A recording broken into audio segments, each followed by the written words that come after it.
Hello, one and all! This is my review of That Time I Got Reincarnated as a Slime, Volume 21. And this volume begins with everybody mourning the loss of Rimuru, and while I find this scene utterly heartbreaking to read, at the same time, it's pretty freaking hilarious. I mean, seriously, Rimuru's been gone for, like 5 minutes? And Zoe is already breaking furniture. Why, God, why? I mean, seriously, yes, their connection has been severed, but Veldora at least can still kind of feel him, and they've still got their dying protections, and, most importantly, Rimuru is their freaking god-dang god. He performs miracles on a daily basis. He turned a small group of shacks into a major country in less than 5 years. He revived the dead by becoming a demon lord. He took on 2 true dragons at the same time, ate them both, and walked away from the fight as a true dragon himself. He has earned their absolute and complete trust, and they just aren't giving it to him. Except for Zejion, Shion, and surprisingly Hinata, who all agree fairly quickly there is no possible way that Rimuru would ever lose a fight. I mean, heck, Shion's faith in him is so strong that she keeps fighting Drag Rule, an opponent she has absolutely no chance of beating simply because Rimuru hasn't ordered her to stop fighting, so therefore her getting her butt kicked or maybe even dying must all be part of his plan. And that's the best part of this whole thing. By the end of the volume, everybody basically thinks that all the good stuff that happened was part of that big plan, even though it mostly wasn't, especially when it comes to Shion, who evolves Master Chef into Susanoo, King of Atrocities. Because she assumes, oh my god, this is it. Rimuru wanted me to unlock this power, except no. Ciel intentionally kept her from unlocking that power because it had the potential to kill Rimuru, the evilest sort of force out there. The last thing she wanted was Shion to unlock that, but because she's now at the edge of existence, she wasn't able to block the skill anymore, so now Shion is way deadlier. Likewise, Zejion manages to tap into the full potential of Void Collapse and absolutely stomps his father into the ground, all because he has the slime cells from Rimuru, and he and Diablo therefore conclude this was all part of the plan. Except that's insane. Rimuru gave Zejion and Apito those cells ages ago, long before he unlocked Void Collapse or even became a Demon Lord. Therefore, there is no way Ciel could have thought to give them to Zejion for this exact reason, but the fanatics, so it makes sense. Now that being said, Shuna also got an upgrade this volume. Parser and Creator combined to form the ultimate skill Guardian Deity, an amalgam of every other skill out there, and a combination of everything Rimuru had collected and analyzed up to that point, which lets her seemingly copy other people's skills and seems insanely broken and very much like that was part of Ciel's plan. So, maybe their blind faith makes sense. But, speaking of blind faith, let's talk a bit more about Shion's fight because, God above, that was insane. I mean, Veldora showed up to save the day, and she just said, "No, dude, stay out of this. This is my fight. My body might be broken, I might be very near death, I may have actually died several times already and been revived by Luminous, but this is my freaking fight." And then she sucked him dry. She stole the energy from Veldora so she could keep fighting. Again, solely because Rimuru never told her to stop fighting. And despite being outclassed, as this dude has Harden, Full Destroy, Cancel Magic, Neutralize Attributes, and Pulverizing Waves, not even as ultimate skill, which is part of his body as an ultimate life form, Shion still manages to keep fighting and even gain some of those abilities herself by optimizing her body with Master Chef again and again and again, at least until this dude gets a little bit serious and she needs to unlock Susanoo, King of Atrocities, to take him down, which he does fairly easily considering this skill seems to defy all common sense. I mean, the ability to absorb her opponent's power and make her own seems fairly on brand for the series, but then she just defies physics to appear above him so she can kick him and make him bleed for the first time since his fight against Veldanava, god of creation. I mean, that certainly seems pretty broken, though that being said, she does actually die in the process of doing this, so, there's that, and while Dragrule was certainly hurt, he is very much not down for the count, and instead decides to combine with his brothers to undo the Seal of Ashtra and form a six-armed, three-headed creation from the Age of Mythology, which is so utterly broken that even Xion and Luminous have to just, fully tap out. So finally, it is Veldora's time to shine. And I'm not gonna lie, as awesome as Veldora was this volume, I just had to feel sorry for this guy. I mean, he comes in with this amazing entrance, and then asks Dragrule to unfreeze time so he can do it again and impress Luminous, who is watching and saw all of that. Then both Xion and Luminous suck him dry so they can keep fighting against an opponent they have no shot of beating. Then it is finally his time, and he gets hit by the force of a black hole, which he somehow survives, though it certainly doesn't sound like a very pleasant experience.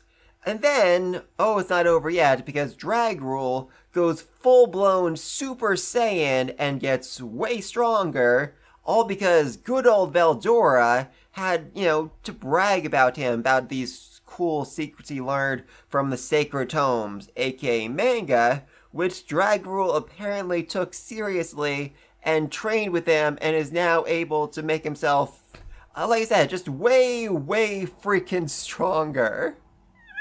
Seriously, Veldora, you had to give your opponent the secret to ultimate power, didn't you? But then, it's finally time. Veldora delivers his big finishing move, Fertile Paradox, which isn't even classified as an attack because it's just returning life forms to their natural state, so it can't be resisted. And in doing so, he saves Dragrule and the entire giant species. He turns the deadly desert into a vibrant forest, using the three brothers as fuel. He fully ends any reason the giants might have to continue this war against Luminous, and she should be thrilled, except he kinda lost control of the spell and ended up destroying the holy city, which is now also a forest. So, oops! God above. But still, the giants are happy, as this was Dragrule's entire motivation for war. If he did nothing, his people would have died out in another century or two, so he had to wage this war, and even if he lost, well, that would just mean that the surviving giants had more resources to go around. He's not a bad guy, and he wasn't being controlled by Feldway. He was just trying to protect his people. I mean, heck, he wasn't even really trying to kill Veldora, and was convinced, okay, if I keep going, eventually this dude's gonna get bored, gonna get scared, and he's gonna run away. Except, oops, Veldora somehow managed to get a bit more mature over the last couple years, so yeah, that is not something Dragrule was expecting.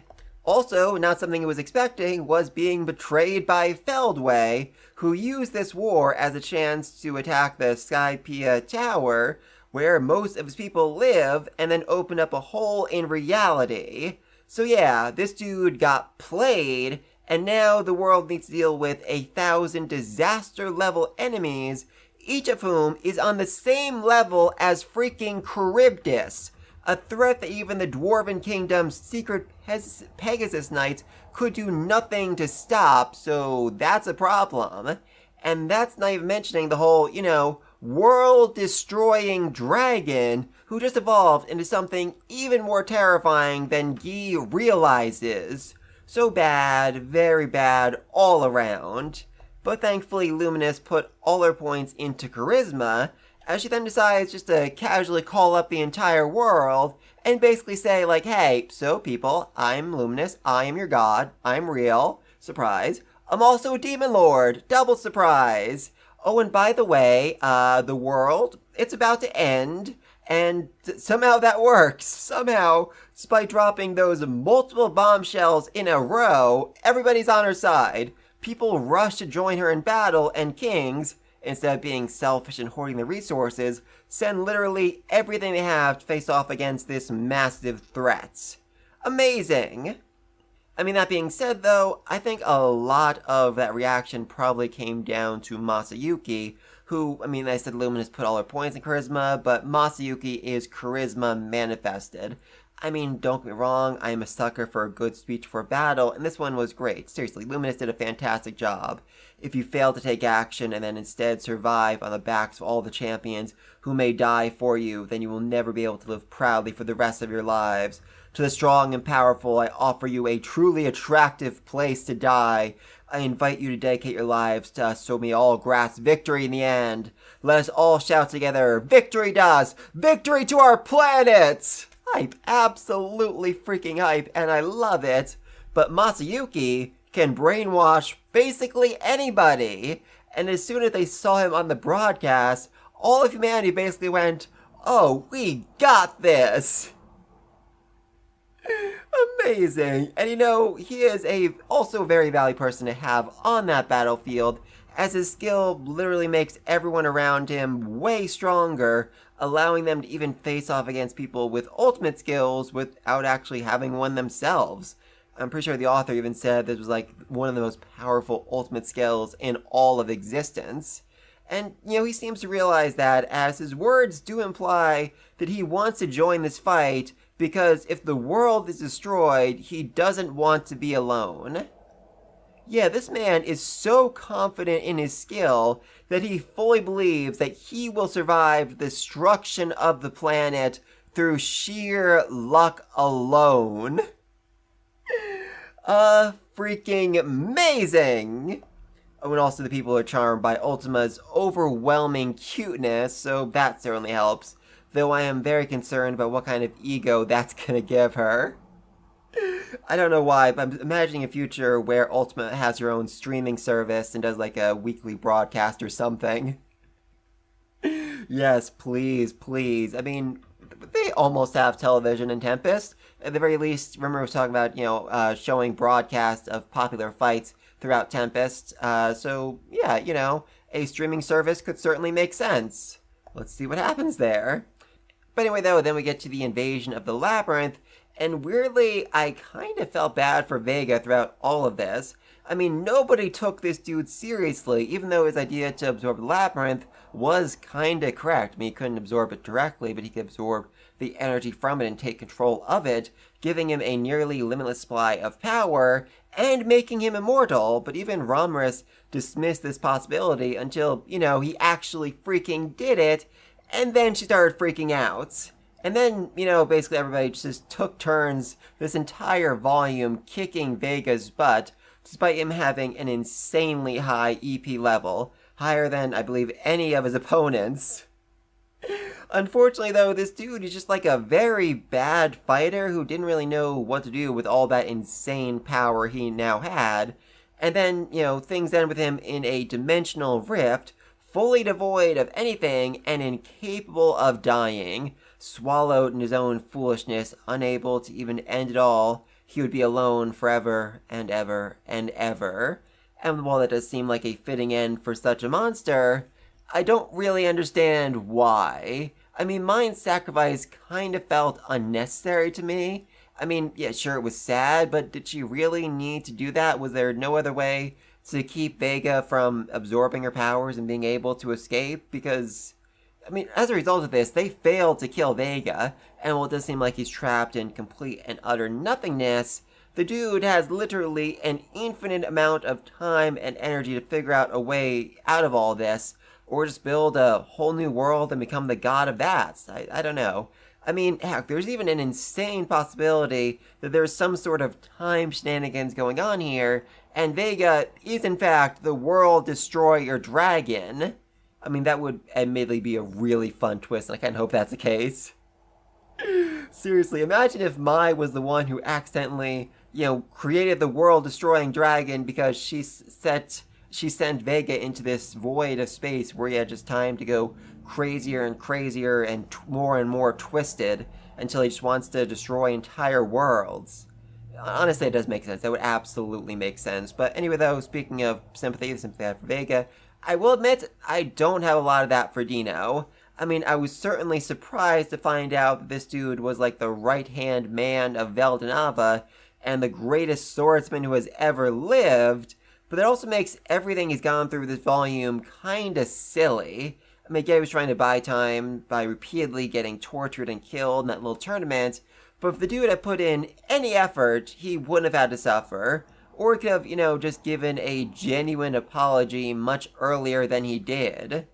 That being said, I did love this tournament. It was utterly ridiculous, as both sides were just trying to buy time, and with any level of reasoning, both sides should realize the other was also trying to buy time, but regardless, the fights were still entertaining. I always loved seeing Kumar fight, and found it hilarious that her weapon, her fan, was only Legend class, while White Monkey's was God class. Yet why does her summon have a better weapon than her? That is wild, but still, she won. I mean, her opponent, Pico, wasn't really going completely seriously, but I'm still calling that a victory. Then there was Mai versus Apito, which was great because we got to see Apito's brand new evolution into a god wasp, now that she is literally the only female left of her species. She is the insect queen! Huzzah! But gods above, Garash's fight was definitely my favorite here. First off, because Ranga is the ultimate good boy who agreed to take on all of Geld's pain and fatigue from the last fight, even though it really freaking hurt. And I'm also very much wondering if Geld could actually use this skill as an attack to inflict his own pain on his enemies. That'd be such a cool application of that power. I'd love that. But then we get to the actual fight, and I think it might have been like a multi-hour long slugfest of these two going back and forth. And it was epic and even a little bit flirty, and I'm all on board for Geld getting a fallen angel wife. I mean, that little goblin girl definitely needs a mother.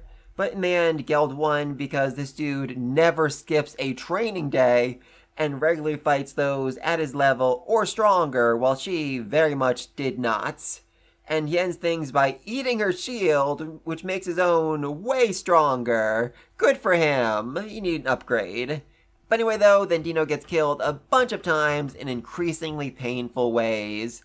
Oh well. Thankfully, he's able to undo his own brainwashing while Shuna undoes it for his allies, demonstrating a truly god-tier level of skill. Unfortunately, though, speaking of god-tier, Xeranis then shows up with his 114 million EP, putting him well beyond the abilities of anyone left in the labyrinth, and making him a match for Malim or Guy. Oh no! Thankfully, though, he then commits the cardinal sin of insulting Rimuru, and this might be my favorite scene in this whole volume, as Trainee just groans as she realizes how everyone else is going to react to this. And it ticks off Zhejian enough that he decides to take out his dear old dad, despite the dude being literally more than 10 times as powerful as he is. Thankfully, though, Ciel has also given him the key to void collapse, meaning he now has an infinite amount of energy, and unlike Benimaru, who could only attain that power for an instant before passing out, he keeps it circulating throughout him for a very long time, even though one mistake could result in the entire world being destroyed. But, it's a risk worth taking, and eventually he crushes his father, though his dad is cool with it, as, he just wanted his son to surpass him, so he passes on his own ultimate skill and makes Zhejian even stronger. Yay! Unfortunately, by some insane stroke of luck, Vega is still alive and is able to eat Xeranis' body, making him way stronger, but still not much of a threat, as Diablo is easily able to parry him, but can't kill him because if he does, he'll revive from one of his Draco Beasts. Though thankfully this gives Cheris a chance to fight for the first time since his battle against Rimuru. Has this dude seriously not had a fight since, the first volume of this series? Wow. But the important thing is he's grown and uses the experience from that fight to make an even deadlier attack, which manages to woo one of the Dragon Lords, who is his #1 fan. God, I love that. Mai then sacrifices herself for some reason that's not really clear to me, so I'm hoping she's okay, before Zejion, Dino, Benimaru, and Diablo each pull out their biggest finishing moves as part of a ritual, Quartet Skill Breakdown Nostalgia, which destroys the infected labyrinth so that Vega can never revive from it. And this attack is literally stated to be more powerful than anything seen since the creation of the universe, with enough force behind it to actually erase the entire solar system. God above, the power scaling in the series is insane. And speaking of power scaling, Rimuru is alive, and thanks to Void Collapse and Complex Space, he now has enough energy stored within him to just, recreate the entire universe as many times as he wants, with Ciel even saying that she can rebuild all his friends with all their memories intact, which is a fully and completely insane offer that thankfully he refuses. Though as it turns out, Rimuru didn't even need to consider accepting this offer, as he could just go back if he wants to. As it turns out, Ciel has created a time warp skill that seemingly lets him travel through time and space however he wants, which I think we can all agree makes him a full-blown god. He is an absolute deity at this point, and I can't help but wonder if this was all part of Ciel's plan. I mean, Rimuru being sent to the end of space and time, where the law of entropy has guided the world into its final stasis, gave Void Collapse a lot of time to replenish its power, and gave Ciel a chance to actually go over all the insane and broken abilities that Rimuru has and didn't know about. So yeah, this feels very intentional and very planned on her part. But more importantly, it now means that Rimuru is even more broken and may actually be a match for Malim when he gets back, and God above, that'd be fun to watch. Rimuru actually managing to outmatch Malim in her rage state. I mean, that would be the ultimate sign of how much he's grown, how far he's come. I love it. A few other things I want to mention though. When Rimuru activates Time Warp, it feels like he knocked into something with an audible thump. I think either accidentally or on purpose, Rimuru hits Mai and Vega. He was the time storm that knocked Mai out of his grasp, meaning that he may have accidentally or, again, purposely saved Mai and trapped Vega, which is insane to think about. Seriously, is Mai still alive? I mean, Vega said the attack probably killed her, but if it didn't, and she's able to, restore her power over time, she can just keep on time warping until she eventually makes it, probably not back to her home country, because that's going to require an insane amount of power, but at least back to the prime world that the entire series takes place in. That seems possible.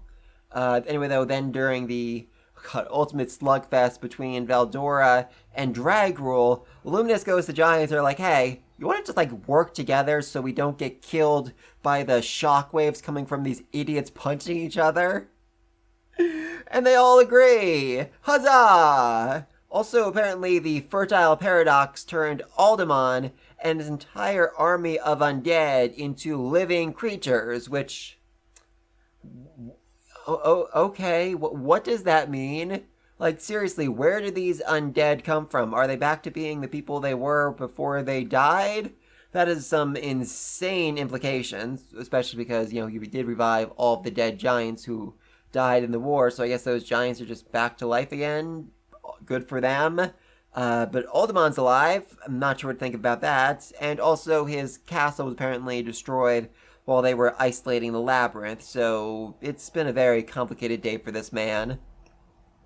Oh, then during Kumar's fight against Dino, she mentions, grown-ups are dirty creatures that will do anything to win. It was written in my textbook. It was written in my textbook. What kind of textbook is this girl reading that mentions that grown-ups do dirty things and will do anything to win? I have questions. I have a lot of questions about that.